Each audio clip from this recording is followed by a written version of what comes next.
Bismillahirrahmanirrahim. Assalamualaikum warahmatullahi wabarakatuh. Perkenalkan, nama saya Bayu Aji Pamungkas. Saya mahasiswa Universitas Mercu Buana dengan jurusan Manajemen Bisnis. Kali ini, insya Allah saya akan membahas tentang suatu tugas yang telah diberikan oleh dosen tercinta, dosen yang saya hormati, yaitu tugas perihal matkul atau mata kuliah berbasis bahasa Indonesia. Yang dimana pada kali ini atau pada session kali ini saya akan membahas tentang bahasa Indonesia sebagai potensi mercusuar bahasa ASEAN. Pada kali ini kita akan menelaah bagaimana bahasa Indonesia menjadi beberapa fase sebagai potensial go to international, yaitu sebagai bahasa ASEAN yang dimana itu menjadi public speaking, public language, atau sebagai public bahasa untuk komunitas antar negara. Dalam kali ini, yang pertama saya akan membahas perihal peristiwa penting dalam prasejarah, yang dimana prasejarah ini menjadi cikal bakal bahasa Indonesia menjadi bahasa nasional bangsa Indonesia. Pada tahun 1908, bahasa Indonesia diprakarsai oleh kolonial Belanda.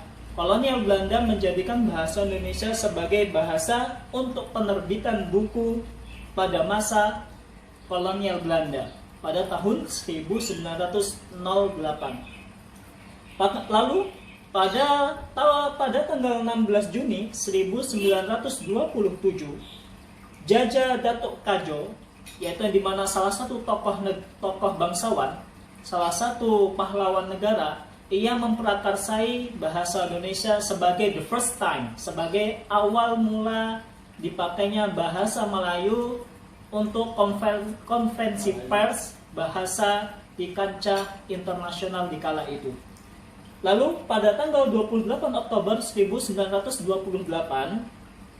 Muhammad Yamin, yaitu salah satu tokoh pahlawan negara, mengusulkan bahwasanya bahasa Melayu digunakan sebagai bahasa pemersatu bangsa Indonesia, yaitu bangsa Indonesia yang terdiri dari Sabang sampai Merauke, yang dimana itu terdiri dari berbagai suku-suku, berbagai manusia, serta berbagai bahasa, yang dimana hal tersebut dapat menintrospeksikan, dapat menyambung lidahkan bahasa Melayu sebagai bahasa nasional Indonesia.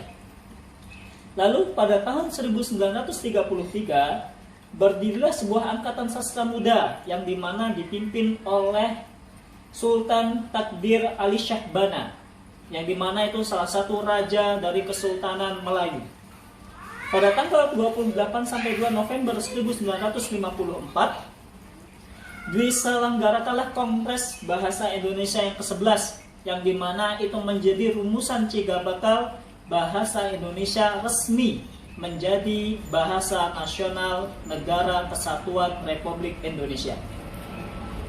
Yang kedua, kedudukan bahasa Indonesia di kala kancah nasional, bahasa Indonesia menjadi lecture atau menjadi suatu gambaran bahwa bahasa Indonesia dapat menyambung atau dapat menyatukan atas suatu suku-suku, budaya-budaya yang ada, yang terdapat di dalam Negara Kesatuan Republik Indonesia. Pertama, mengapa hal itu dapat terjadi? Pertama, kita dapat melihat sebagai bahasa Indonesia menjadi salah satu bahasa resmi dan menjadi bahasa lambang kebangsaan nasional, yaitu bangsa Negara Kesatuan Republik Indonesia. Yang kedua, sebagai identitas nasional, yaitu bangsa Indonesia, identitas bahasanya yang pertama yaitu bahasa Indonesia. Yang ketiga, menjadi alat pemersatu berbagai kelompok etnik yang berbeda-beda atas latar belakang suku dan budaya, yang mana kita ketahui bahwasanya di Negara Kesatuan Republik Indonesia terdapat berbagai macam suku dan bangsa dan berbagai macam bahasa. Ada bahasa Jawa, ada bahasa Sunda, ada bahasa Betawi, ada bahasa Komering, ada bahasa Palembang, yang itu semua berbeda-beda. Sehingga untuk menyatukan bahasa-bahasa yang berbeda-beda tersebut diperlukanlah bahasa resmi sebagai pemersatu, yaitu bahasa Indonesia. Yang keempat, menjadi alat perhubungan antar budaya serta antar daerah, yang dimana kita ketahui negara Indonesia sangatlah luas dan sangatlah lebar, yang terdiri dari berbagai pulau-pulau, berbagai suku-suku dari Sabang sampai Merauke, yang dimana itu mempunyai suku tersendiri, mempunyai bahasa tersendiri, di kalangan daerah mempunyai bahasa dan lecture ataupun gambaran ataupun budaya yang menjadi ciri khas atas suku tersebut, sehingga bahasa Indonesia dapat mengimprove atau menyatukan dari suatu bahasa kalangan menjadi bahasa nasional. Yang keempat, dan seterusnya, aliansi bahasa Indonesia sebagai pendukung. Mengapa bahasa Indonesia menjadi pendukung di kalangan kancah nasional maupun kalangan kancah ASEAN?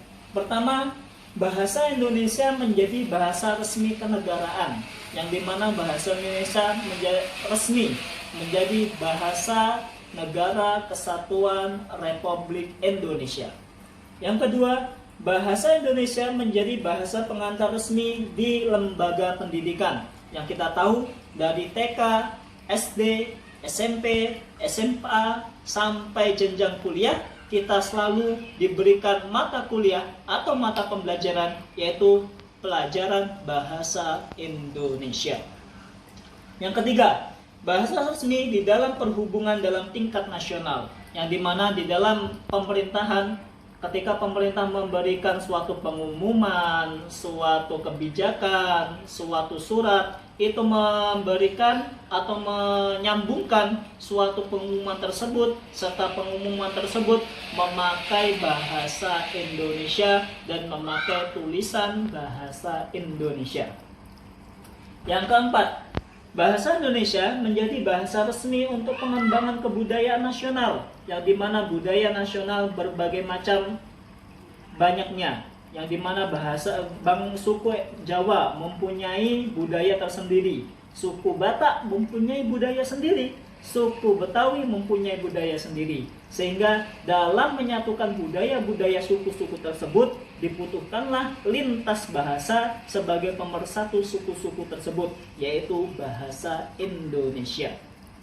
Yang kelima, sarana pengembangan ilmu pengetahuan dan teknologi modern, yang mana kita ketahui di dalam teknologi ini atau di dalam zaman ini, di dalam tahun ini, kita sudah dibukakanlah pasar antar negara, yaitu pasar globalisme, sehingga untuk memahami SDM kita, untuk mempercerdas sumber daya manusia Indonesia, dibutuhkanlah translasi atau penerjemahan dari bahasa asing ke bahasa Indonesia, sehingga bangsa Indonesia menjadi bangsa yang pintar, bangsa yang tangguh, bangsa yang dapat berkompetensi pada era globalisasi saat ini. Yang keenam, bahasa Indonesia menjadi bahasa media massa, yang dimana kita tahu media massa yang kita melihat TV, ada berita itu menggunakan bahasa Indonesia, ketika di koran menggunakan bahasa Indonesia, dan lain sebagainya. Yang ketujuh, bahasa Indonesia menjadi pendukung sastra Indonesia, yang dimana kita tahu bangsa Melayu sangat suka dengan syair atau yang disebut dengan pantun. Kalau orang Betawi pantun, kalau orang Indonesia itu disebutnya dengan aksara Jawa. Kalau bahasa Indonesia dengan sastra, yang dimana sastra tersebut dapat memperkaya, dapat memperindah dalam pengucapan atau melafadzkan suatu bahasa tersebut, termasuk bahasa Indonesia. Yang kedelapan, pemerkaya bahasa dan sastra daerah-daerah. Di era globalisasi ini, maka sudah kewajiban sebagai warga negara Kesatuan Republik Indonesia kita harus mendukung bahwasanya bahasa Indonesia kita menjadikan bahasa internasional, yaitu dapat menyaingi bahasa-bahasa di negara-negara yang lainnya seperti bahasa Inggris dan sebagainya. Maka dari itu, peluang bahasa Indonesia sebagai kancah lintas bahasa, kancah dalam penyambung hubungan antar negara itu harus kita perkuat. Peluang dan tantangan bahasa Indonesia sebagai embrio bahasa ASEAN itu sangat tinggi.